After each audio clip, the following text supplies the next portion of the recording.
இப்போ அவர் சொல்லியிருக்கிறது புல், பூடு, புழு, மரம், விருகம், பல்விருகன விலங்குகள், அதுக்கப்புறம் பறவை, பாம்பு, கல்லாய், மனிதராய், பேயாய், கனங்களாய், அசுரராய், முனிவராய், தேவராய்.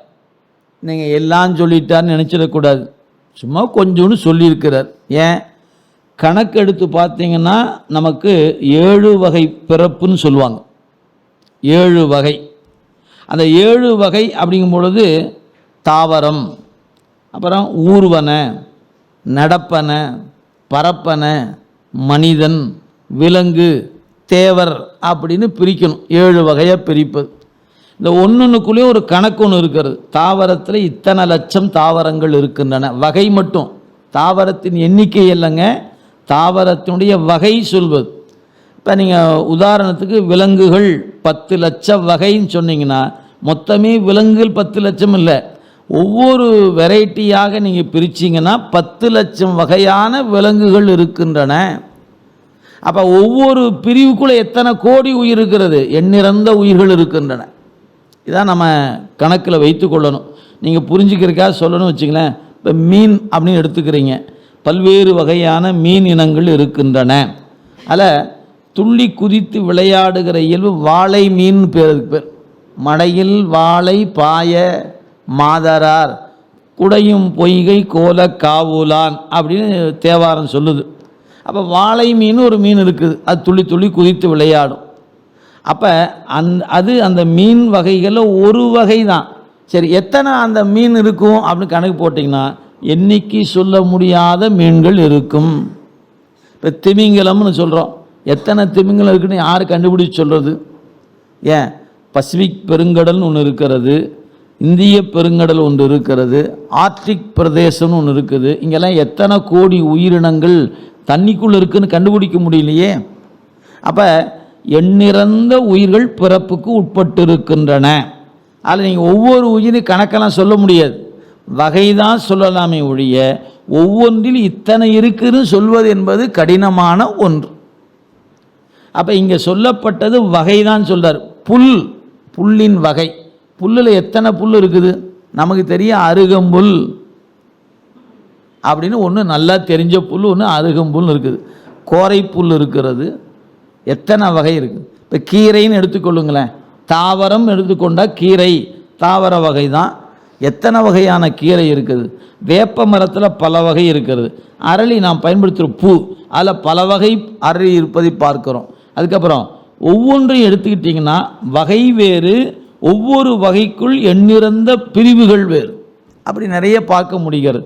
இப்படியெல்லாம் கணக்கு போட்டு பார்த்தா இங்கே சொல்லப்பட்டிருக்கிற ஒரு கணக்கு மாணிக்கவாசகர் ஒரு சும்மா குறிப்புக்காக சொல்லி சென்றிருக்கிறாரே ஒழிய அவர் மொத்தத்தையும் சொல்லிட்டார்னு நினச்சிடக்கூடாது. ஒரு செய்தி.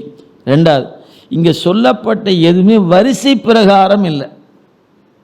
நீங்கள் ஓரறிவு, ஈரறிவு, மூவறிவு, 4 அறிவு, 5 அறிவு, 6 அறிவு என்று வரிசைப்படுத்தியிருக்கிறாரான்னு கேட்டால் இல்லை. இது தொல்காப்பிய சூத்திரம் நமக்கு எளிமையாக ஒரு சூத்திரத்தை சொல்லுகிறது. அதாவது இந்த அறிவை நீங்கள் வகைப்படுத்தணும் அப்படின்னு சொன்னீங்கன்னா நூலில் சொல்கிறாரு, ஒன்றறிவு அதுவே உற்றறிவு.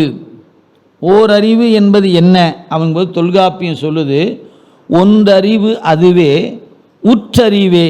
அதாவது தொட்டா அறிகிற அறிவு ஓரறிவு. இந்த ஒரு வரி மட்டும் வச்சுட்டிங்கன்னா போதும், நீ மீதியெல்லாம் சொல்லிடலாம். ஏன், சூத்திரம் அப்படி தான் இருக்குது. ஓரறிவு என்றால் என்ன அப்படிங்கிறதுக்கு தொல்காப்பியம் சொல்லுகிறது, ஒன்றறிவு அதுவே உற்றறிவு அதுவே. ஆக தொட்டா அறிகிற அறிவு. சரி, ரெண்டாவது அறிவு என்ன? அவற்றோடு, அந்த நீங்கள் தொட்டு அறிகிறோம் இல்லைங்களா, அவற்றோடு ரெண்டாவது அறிவுக்கு சொல்கிறாரு, அதனோடு நாவே. அப்போ நீங்கள் மனதில் வச்சுக்கலாம். நீங்கள் சூத்திரத்தை வரிய மனசை வச்சுக்க முடிஞ்சால் பாருங்கள், இல்லைன்னா எளிமையான வழி. உடம்பு அப்படின்னா தொட்டு அறிகிற அறிவு ஓரறிவு. அடுத்து நாக்கு, அவற்றோடு நாவே. எந்தெந்த உயிர்களுக்கெல்லாம் வாய் இருக்குதோ அது ரெண்டாவது அறிவு. எவற்றுக்கெல்லாம் மூக்கு இருக்குதோ அது 3வது அறிவு, எவற்றுக்கெல்லாம் கண் இருக்குதோ அது 4வது அறிவு, எவற்றுக்கெல்லாம் காது இருக்குதோ அது 5வது அறிவு. நமக்கு இந்த 5ம் இருக்குது. அதுக்கு மேலே ஒன்று இருக்குது, அவற்றோடு மனனே. மனம்னு ஒன்று இருக்குது பாருங்கள், நமக்கு தான் இருக்குது. அப்போ விலங்குக்கு இல்லையா என்ன? இருக்குது. அது டிஃபால்ட்டில் செயல்படாமல் இருக்கும். ஏன்? அந்த சர்க்கியூட்டில் அது ஒர்க் ஆகாது. ஏன்னா ஒரு உயிர் என்பது தூள உடம்புன்னு சொல்லுவோம். நம்ம உடம்புல இருக்கிற உயிரை ஒரு ஆட்டினுடைய உயிருக்குள்ளே கொண்டு செலுத்த முடியும். செலுத்தினா பேச முடியுமா என்ன? மேன்னு தான் பேசலாம். இப்படி பேசுகிற மாதிரி பேச முடியுமா என்ன? ஏன்? அந்த உடம்புக்குள்ளே என்ன இருக்குதோ அதுதான் வேலை செய்யும். ஒரு பொருள், உயிர் என்ற பொருள் இன்னொரு உடம்பு கூட்டுக்குள்ளே புகுந்துச்சுன்னா இருக்கிறத வெளிப்படுத்துமே ஒழிய இல்லாத ஒன்றை கொடுக்காது. இதை நீங்கள் நினைவில் வைத்து கொள்ளணும்.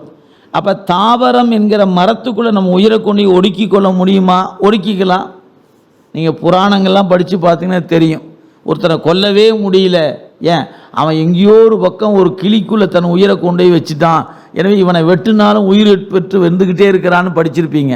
அப்போ அந்த உயிரை வேறொரு இடத்துல கொண்டு அவன் பொருத்தி வைத்திருக்கிறான், யோகத்தினால தவத்தினால அப்படி தான் இருக்கும். அப்போ ஒரு உயிர் என்ற எடுத்துக்கொள்வீர்களானால் உடம்பின் சர்க்கியூட் எதுவோ அதை பொறுத்து தான்.